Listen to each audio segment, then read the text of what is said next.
Buenas tardes y muchas gracias a todos por acompañarnos en esta tercera charla del primer ciclo de editores emergentes. Mi nombre es Alejandro Díez y soy el responsable de Ediciones Chelsea y de alguna manera he intentado coordinar este ciclo.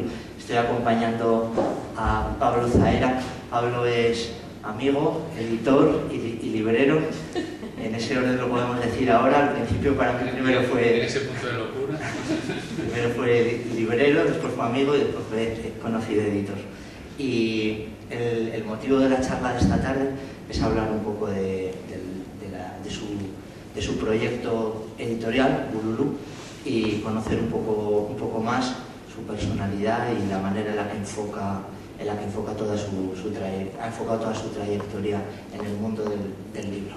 ¿Qué tal, Pablo? Buenas tardes. Buenas tardes a todos. Bueno, primero dar las gracias a Alex también, porque a pesar de mi reticencia, porque yo decía, pero alguien quiere escucharme a mí hablar de Bululú. Los libros son muy bonitos, pero a mí hablar de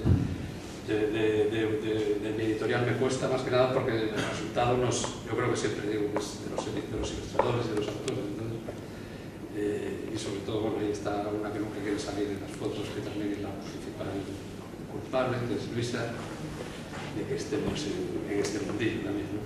Nosotros ayer estuvimos escuchándoos, ayer tuviste una charla aquí con Borja, sí, que es un ilustrador con el que trabajáis habitualmente. Estuvimos hablando de su libro, las cosas que importan, y después pudimos disfrutar de un taller de ilustración que dimos en el Centro Leones de Arte, también muy divertido, y vimos que la idea de este ciclo es la combinación de diferentes disciplinas artísticas o cómo maridan lo que es la literatura o el texto con otras artes, ¿no? Con el cine, con la música, y en el caso vuestro la ilustración es tal vez el signo de referencia de la editorial. Sí, yo tengo que decir, por eso digo lo de Luisa también, lo de mi mujer, porque nosotros yo empecé editando libros de fotografía, que es lo que a mí siempre me ha gustado mucho, también por amistad con fotógrafos, todo esto, y por culpa de la librería, digamos, o gracias a la librería conocimos a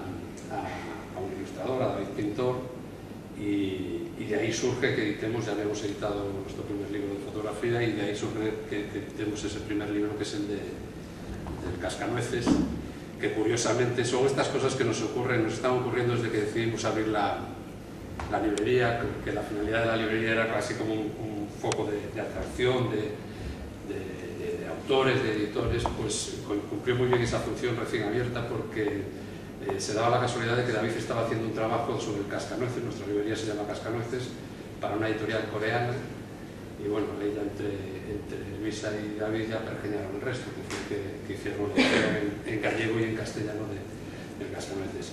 Es un mundo, el mundo de la ilustración es un mundo maravilloso, riquísimo. Estamos viviendo en España en general una efervescencia de grandes ilustradores, reconocidos muchas veces, casi en muchos casos, más fuera de España que aquí en España, y además curiosamente en un momento de crisis fuerte, que sin embargo ha salido ahí un montón de talentos, ¿no?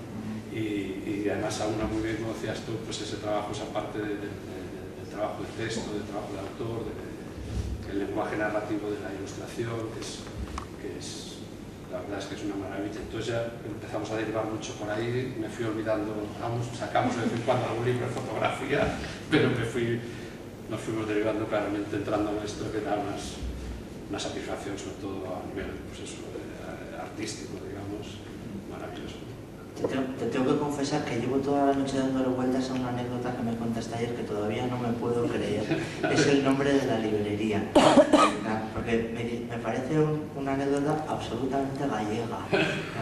Es verdad que esa librería, que se llama Cascanueces, era el local en el que estaba sentado una franquicia, se llama Cascanueces, que cuando llegasteis vosotros y lo reconvertisteis en librería, dices, vale, el letrero está guay, vamos a llamarle Cascanueces a la librería también. Sí. No puede ser. Eso fue, o sea, tiene más fondo. El asunto es que yo llevaba, claro, mientras estás arreglando el local, porque no tienes un duro y quieres hacer tú todo para ahorrar dinero, dándole vueltas, y me decía a Luisa, pues le llamo así, Luisa, como ella presume más de castellana que de gallega, pero como buena gallega se callaba. y porque evidentemente supongo que los nombres que yo le decía no le gustaban ninguno. Y entonces Luisa es una loca del cascanueces, de pequeña con su madre en Madrid iban a ver el cascanueces en Navidad. Y entonces, claro, estaba ahí siempre el cartel del cascanueces y entonces le digo, mira Luisa, tío, librería cascanueces no queda mal, aprovechamos el cartel. Y Luisa, cascanueces, qué maravilla. Claro, está abierto una franquicia, ¿no? Porque ayer paseando por vuestra hija Mencía descubrió que había otra que os habían robado, ¿no? No, pero sí. Tremendo. Oye, tú, Pablo, ¿recuerdas cuando te empezaste a interesar por los libros? ¿O qué empezaste a leer o a qué edad? O qué? Yo soy un lector tardío. Yo siempre cuento en mi casa, mis padres, especialmente mi madre y mis hermanas las mayores leían mucho y mi madre siempre nos regalaba, o sea, el regalo obligatorio en nuestros cumpleaños era un libro, pero conmigo nunca acertaba. Pero tuvo la virtud de siempre insistir, ¿no? Me regalaba los del Corsario Negro, que a mí mataban muchos españoles, esas cosas, ¿no? Y ya yo me lo regalaba, leía un poco y ahí quedaba. Y ya con 10, 11 años, curiosamente, un libro que le regaló a mi hermano, que le regalaron por su cumpleaños, que es un capitán de 15 años, que tenía un poquito de ilustraciones, mucho texto y un poquito abajo, como unas tiras casi, como tipo cómic, pues debía ser eso, como de las tiras esas, empecé a leerlo y ahí es donde descubrí yo, joder, que lo de leer estaba... Bueno, decidí que me iba a leer todo lo que se había escrito en el mundo, nada, en un par de añitos que me lo ventilaba. Luego ya me di cuenta del volumen y dije solamente lo que se ha editado en castellano. Luego ya, claro, te vas dando cuenta de que el tiempo es muy infinito y no da tiempo a todo. ¿Y hacia dónde dirigiste tus pasos? ¿Qué estudiaste o qué querías ser de mayor? Sí, sinceramente mi vida siempre ha sido, nunca ha estado muy programada, siempre me he dejado llevar un poco por lo que me ha pedido el cuerpo. Y entonces eso, lo único bueno que ha tenido es que nunca ha sido nada me ha frustrado, ¿no? Cuando yo quería estudiar realmente historia y me decían que era el momento en que periodismo era la carrera. Y entonces me decían mis padres, hombre, estudia Derecho o Periodismo. A ti también te dijeron eso de estudiar periodismo, que en periodismo hay muchas salidas. Sí, claro. Entonces te pones de cabeza, es lo que me interesa. Y de hecho, como en Galicia en aquel momento no había periodismo, me había matriculado en Madrid y como justo a mí me pilló un cambio de estos digamos, por la opción que yo había cogido en el Instituto de Letras, nos descartaron, muchos recurrieron y acabaron entrando, pero ya en enero yo pasé ya. Y yo, porque yo dije, bueno, fenomenal, ya tengo la excusa para ir a estudiar lo que yo quiero, que es historia. Y luego, curiosamente, yo que soy más de historia, de la parte de historiador, siempre fue lo que más me llenó. Tuve un profesor muy bueno, Rosende, en tercero de carrera, que me dio arte contemporáneo, que me alucinó, y bueno, a mí, yo creo que a todos los que nos dio clase. Yo llegué a matricularme en cuarto de carreras, es donde elegías ya la rama, y elegí arte porque ese profesor me había marcado mucho, y entonces me fui por arte moderno contemporáneo, y no me arrepiento, la verdad, pero bueno, luego dices, si es que lo que decía antes, es que al final a mí, o sea, nunca he tenido las cosas muy claras, siempre me he dejado llevar por impulsos. ¿Y cómo fue tu encuentro con el mundo de las editoriales? ¿Cómo empezaste a trabajar? Es una maravilla el tiempo que, o sea, los tiempos que vivimos para los que estamos en el libro, yo creo que son una maravilla, porque yo, bueno, ya tengo unos añitos, pero parece que hablo de la época prehistórica. Cuando yo me incorporé al mundo laboral, editar un libro era una cosa súper complicada. Bueno, por supuesto, a mí que me gustaba escribir algo y dibujar y tal, evidentemente lo que te publicara era una cosa que ocurría en Madrid, y sabes que eso, y para eso con mucha suerte.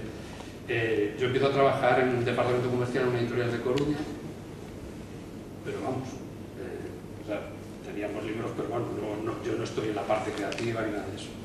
Y ahí volvemos a lo mismo. De repente me entraron las ganas de trabajar, no me fue del todo mal en esa empresa, estuve 12 años en esa editorial y nada, los últimos años ya el cuerpo me pedía hacer mis propios proyectos y precisamente además cuando empieza la crisis yo, como siempre tan optimista, digo, nada, esto dura 2 días, este es mi momento, ¿no? Porque con la crisis los alquileres bajan, no sé qué. Y encima cojo y les digo a la empresa que me voy antes de crear una empresa. Es decir, yo primero digo que me voy y luego me pongo a buscar, ¿no? Tardé un año en encontrar ese local, que es el Cascanueces. ahí sí que tenía la idea muy clara de la librería, porque no me atrevía directamente a hacer solamente la editorial, con una base, además eso de ponernos en contacto con el mundo, digamos, de la cultura de Coruña, y esa función sí que la cumplió muy bien. Entonces, bueno, eso, casi de nuevo caigo de casualidad en una editorial, porque de repente me entraba, yo decía así medio de broma, medio en serio, cuando acabé la carrera, que quería vivir de mis padres hasta que pudiera vivir de mis hijos, pero claro, al mismo tiempo decía que no quería tener hijos, con lo cual era bastante complicada. Entonces, me entró la lucidez y eso, decidí empezar a trabajar y surgió la oportunidad de trabajar en esta editorial, ¿no? Que me aportó muchas cosas, yo creo, importantes y tal. Experiencia y sí, conocer el medio. Conocer también las partes, como todos los sectores menos agradables del mundo empresarial, pero bueno, todo eso es un aprendizaje que luego cada uno tiene que decidir. Hacer unas cuantas X de las cosas que no vas a hacer, ¿verdad? Cuando yo sea padre, a mi hijo no le voy a decir eso. Cuando me tenga mi editorial, yo no voy a meter la mano. Sí, yo recuerdo, por ejemplo, no queda así muy prepotente, ¿no? Yo recuerdo que a mi editorial le proponía hacer algo ilustrado. Yo le decía, joder, teníamos que copiar una editorial que era en aquel momento la editorial gallega que más facturaba realmente. Y yo les decía que no editaba unas cosillas infantiles, muy casposas. Y yo les decía, había que copiar, yo ya tenía un puesto muy directo con el dueño de la empresa, le decía, habría que fijarnos un poco en lo que hace Calandraca. Perdón. Vale. Es que como aquí hay bastante eco, parece, ¿verdad? Parece que se escucha mucho. Aquí parece que suena mucho. Sí. Pues no, no se oye. Pues eso, yo le decía al dueño de la empresa, le decía que habría que fijarse un poquito en Calandraca. Calandraca estaba empezando en aquel momento, empezaba a llevar sus primeros premios y tal. Pero yo me decía, pues usted está loco. A mí me trataban del cultureta de la empresa, ¿no? Tenía unas ideas así. Y cuando yo me voy y empiezo a editar algo ilustrado, un poquito también empiezan ellos a editar algo ilustrado y tal. Con lo cual yo dije, ves, al final. Y no sé por qué estoy haciendo esto.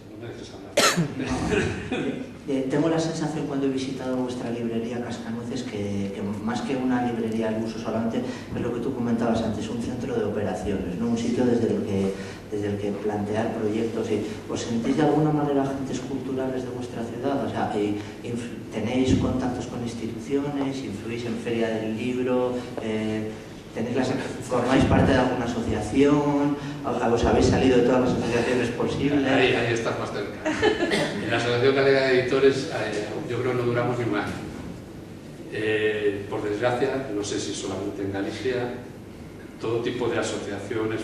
Yo, bueno, realmente la Asociación Galega de Editores ya la conocía de cuando estaba en la editorial esta, y ahora no podía hablar muchas maravillas. De hecho, tardamos en entrar en esa asociación porque yo era muy reticente. Un secretario general de Cultura de la Xunta de Galicia nos insistió entrar en la Asociación Galega de Editores, que para muchas cosas va a ser mejor. Entramos y duramos, ya no aguantamos el año. Creo que por lo menos en Galicia se ha desvirtuado totalmente este tipo de asociaciones, federaciones, no cumplen el ánimo con el que a lo mejor en algún momento se crearon, que es defender, proteger pues, al librero, al editor, al libro. Es que al final yo creo que se han olvidado de que lo que hay que defender es el libro, crear lectores, y se han fijado más en los intereses de cada uno, y por eso han perdido su razón de ser. Bueno, sigue llevando muchas ayudas y todo. Pero luego, por otra parte, en la conversación que mantuvisteis ayer Borja y tú aquí en esta mesa, salieron a reducir aspectos también positivos del planteamiento frente al libro en Galicia. Uno de ellos, uno de los que hablabais mucho, era que al tener en Coruña la facultad de arquitectura, todos los arquitectos frustrados muchos acaban siendo ilustradores, por lo cual tenéis una cantera de ilustradores para tirar de ella a la hora de plantear proyectos de libros infantiles y juveniles muy interesante. Y por otra parte, también hablasteis mucho del apoyo no sé si de la Xunta con un plan que llamasteis el plan B, ¿verdad? Sí. Esto es una cosa que hay que decirla, que es maravillosa, que se creó desde la Consellería de Educación. No hablo, o sea, hablo con lo que conozco de hoy, no de los orígenes, ¿eh? Pero bueno, básicamente empezaron como 40 bibliotecas escolares que habían convertido la biblioteca, no como me dicen algunos amigos que la biblioteca de su colegio es un escobero, sino la biblioteca era el centro el corazón del colegio, ¿no? Sí. Entonces todo eso, pues parece ser que alguien consiguió que en la Consellería de Educación lo reconocieran como una labor importante, y es cierto que la Consellería de Educación hoy en día son 625 colegios los que están en ese plan B, tienen presupuesto, tienen formación, bueno, y es un movimiento muy fuerte que además lo que ha generado es que los profesores que están encargados de la biblioteca acaban contagiando al resto de profesores ese amor por el libro ilustrado, por las buenas historias, y la verdad es que da gusto, la verdad da gusto visitar esos colegios, que incluso vas a colegios que no están en ese plan B, pero sí también ya se ha contagiado, ¿no? Ese aspecto tan positivo. Y como os decía, como contábamos ayer, pues una bibliotecaria de Cataluña, Susana Peix, que además es autora de uno de nuestros álbumes, nuestros libros, cuando estuvo aquí dando una charla precisamente para los profes del plan B, alucinó, porque dijo que eso ya en España no lo conocía, ¿no? Entonces es cierto que a veces de las administraciones no hay que contar también lo bueno, y en este caso yo creo que eso ha sido muy bueno, muy bueno. En el caso de Coruña, como decías tú, el tema de la Escuela de Arquitectura, Viñetas del Atlántico, el Salón de Cómic, yo creo que ha generado ya desde que empezó Miguel Ángel Prado a potenciar el tema de Viñetas del Atlántico. Sí que es que llevamos, por ejemplo, como en 2 años se han publicado 2 catálogos de ilustradores coruñeses, o sea, solamente coruñeses, y todos de una calidad impresionante, ¿no? Y curiosamente no hay una escuela de calidad de ilustración. Y vosotros, como editorial especializada en el libro infantil, juvenil e ilustrado, ¿cómo interactuáis con las instituciones? Sobre todo teniendo en cuenta la peculiaridad de la comunidad en la que vivís, en la que hay otro idioma, hay un idioma cooficial, y eso, por una parte, requerirá que vuestros esfuerzos vayan dirigidos a poder surtir de material en lengua gallega a los colegios y tal, y por otra parte tenéis que plantearos una edición en castellano para poder moverla a nivel nacional. Sí, ¿Eso complica las cosas mucho? Yo no lo sé, porque como desde el principio lo hemos hecho así, pues nos parece que, yo creo que nos parece lo habitual, nos hemos acostumbrado. Ahí hay muchas editoriales que editan solamente en gallego, no editan en castellano. Nosotros desde el propio Cascanueces, que editamos Cascanueces y Ocrevanoces, entonces para nosotros es como habitual. Luego te das cuenta que estás editando 2 libros al mismo tiempo, ¿no? Pues tienes que hacer eso, doble edición, revisión de texto de 2 libros y tal. Pero la verdad, yo no siento que sea un doble esfuerzo, ¿no? Es decir, es lo que hacemos, y con el último, con de darle revisión a los bien, la revisión en gallego nos retrasó el trabajo un montón y tal. Pero bueno, no sé, ya lo tienes asumido, no lo ves como un problema. ¿Cuáles son tus libros favoritos de vuestro catálogo? Joder, eso es como decir... ¿Qué nos has traído? ¿Quién es tu hijo favorito? Pues mira, ya para hacer esta selección, al final mirando los que traje, no que traje muchos, pero intenté traer un poco los que son... Hay un micrófono que está pitando. Sí, yo creo que se ha comprado con algo. Se ha comprado con algo. A ver si el otro... Sigue. Este es... Intento subir un poco la voz, entonces. No. Cuando lo presionas es cuando desaparece. Es cuando presionas ese antes. Si le presionas, desaparece y entonces... Igual es mi móvil, yo ando por aquí. No sé. Igual es de allí. Igual es el de allí. Sí, pero eso ya no sé dónde se apaga.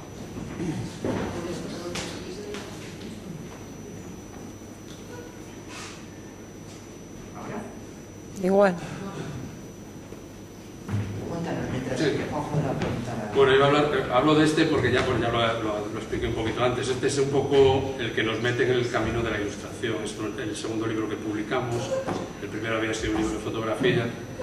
Y tiene mucho simbolismo para nosotros, pues eso, porque tenemos una librería Cascanueces, porque hay una serie de circunstancias ahí que se reúnen atrás del Cascanueces. Y además, pues empezar en el mundo de la ilustración con un autor como David Pintor, con un ilustrador como David Pintor, a nivel internacional, a nivel nacional, internacional muy conocido, María Canosa, más a nivel gallego, una autora importante, pues la verdad es que fue ya un debut, la verdad es que me pareció muy bueno. De hecho recuerdo que hablaba Luisa con librerías, yo qué sé, de Sevilla, y en cuanto decía David Pintor, sí, pues ya conocían a David Pintor perfectamente y la obra que tenía publicada, ¿no? Este es más una adaptación de un clásico. Este nos llevó a hacer luego una colección que se llama Carambola. Los ilustradores, como mandan tanto en nuestra editorial, más los ilustradores casi que los propios editores, pues decidió David que es que esto era como pequeño, ¿no? Entonces, que lo hiciéramos más grande, ¿no? Esta ya es una vuelta así loca, un poco alocada a clásicos. La estrambótica, bueno, primero fue los estrambóticos viajes de Gulliver, después el estrambótico Principito. En este caso David Pintor trabaja con Carlos López, con Chinto, son una pareja que ya tiene un montón de premios, trabajan con un montón de editoriales. Este es el último, la estrambótica y la de tesoros. Y de nuevo, pues eso, libros muy cuidados, lo que hablábamos ayer, que tenemos la suerte de tener una imprenta al lado de casa, como me dice, allí en Betanzos, al lado de Coruña, que nos permite trabajar muy directamente, buscamos papeles. Los de esta colección en concreto son papeles bastante caros, pero bueno, nosotros como entre que nos gusta a nosotros y que los ilustradores, claro, se lo pones en bandeja, pues eso, vamos sacando lo de los estrambóticos. Luego tenemos, no es una colección, pero sí que es como otro ámbito en el que hemos empezado, en el que empezamos una de esas funciones de la librería era lo de atraer también autores que no conseguían publicar, que estábamos viendo que se hacían cosas muy buenas y que no conseguían publicar. Este sería uno de esos ejemplos, Eric el constructor de sueños. Este es un libro, este es otro de los que nos han comprado los derechos, una editorial china. Esto es por los que decimos que somos como el Athletic de Bilbao de las editoriales, ¿no? Porque sacamos cantera, ¿no?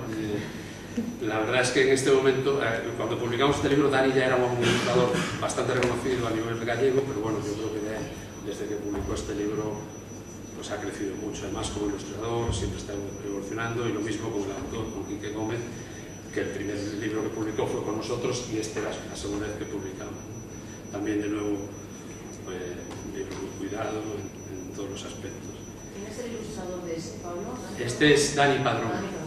Dani Padrón. Hoy en día yo creo que más conocido, sí. Ya cuando nosotros le publicamos ya tenía obra publicada, y cuidado, no lo descubrimos nosotros, pues como sí que descubrimos a la que hablamos, a Borja y a María, que insisto que es que estaban a 150 metros de la librería. Este de nuevo es otro de los que nos ha dado también muchas satisfacciones. La última, el tema de que nos compran, de que los chinos debemos de gustar mucho a los chinos, porque es otra editorial diferente china que nos ha comprado los derechos para publicar en la China popular. Me gusta mucho decir eso, la China popular. Eso viste, La China popular. Luego, este es otro libro que nos embarcó David Pintor en él. Es un catálogo, 100% ilustración, un catálogo de 100 ilustradores españoles. Es una demostración, claro, aquí hay 100, pero que podían haber hecho 200. La selección, ahí hicieron el trabajo de coordinación David Pintor y Óscar Millán, y lo pasaron fatal, porque claro, primero hacer la selección, luego ponerte en contacto con ellos, luego que quieran. Lo único que les pedíamos es que nos mandaran la que quisieran, una ilustración, y la verdad es que nos gustó mucho. El resultado fue para nosotros el esperado, y además eso fue cuando nos dijeron los ilustradores de Madrid y tal, que alucinaban con que una editorial tan pequeña hiciera un libro de estas características, ¿no? Tenemos la anécdota allí en Madrid, cuando lo presentamos en Madrid, que había un ilustrador que estaba diciendo: hombre, pero no hace falta, se pueden hacer libros grapados muy bonitos, no hace falta hacerlos ahí en tapadura, no sé qué, tal.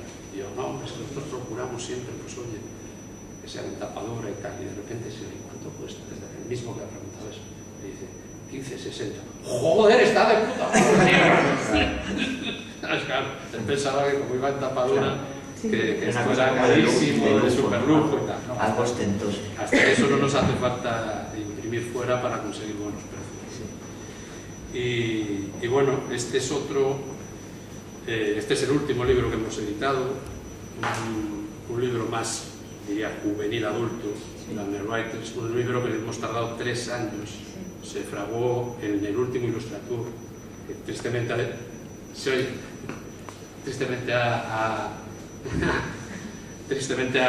desaparecido. Illustratur era un evento para mí maravilloso, en el que nos juntábamos editores, ilustradores. Yo, como además ya voy en una edad que me gusta mucho absorber la energía de los jóvenes, pues nos juntábamos con ilustradores e ilustradoras muy jóvenes, con muchas cosas. Y de aquí salió, pues precisamente en una reunión con el autor, con Ángeles Bodovat, salió este libro, que es 23 biografías de 23 autores y autoras. Son más autoras que autores, son más mujeres que hombres, que tienen el nexo en común de que aportaron cosas importantísimas a la literatura universal, pues como pueden ser Kafka, y tienen el nexo común de que tuvieron una vida un poco complicada también, ¿no? Y luego he traído este, que está dentro del sello de mis cosas más así más personales, esta de la selva, porque me gustaba explicar que luego el mundo de la edición te da momentos muy emocionantes. Este libro es un libro de microrelatos, pero que surgió a través de una colección nuestra, que invitaron al autor de uno de nuestros libros, de esa colección que se llama Lenguas de ornitorrincos, en un instituto de Betanzos. Justo coincidía que estaban trabajando las formas breves de escritura. Y entonces nos pidieron si podía ir el autor a hablar con los chavales y tal, con chavales de tercero era eso. El autor ya vino alucinando, que bueno, qué bien escriben los chavales, no sé qué. Y yo, que entro a todos los trapos, bueno, vamos a ver esos textos y tal. Entonces al final lo que decimos es publicar los textos de los chavales, en la unidad didáctica en la que se basó, o sea, digamos, la parte teórica que desarrolló luego este trabajo de los chavales, una pequeña teoría del microrelato.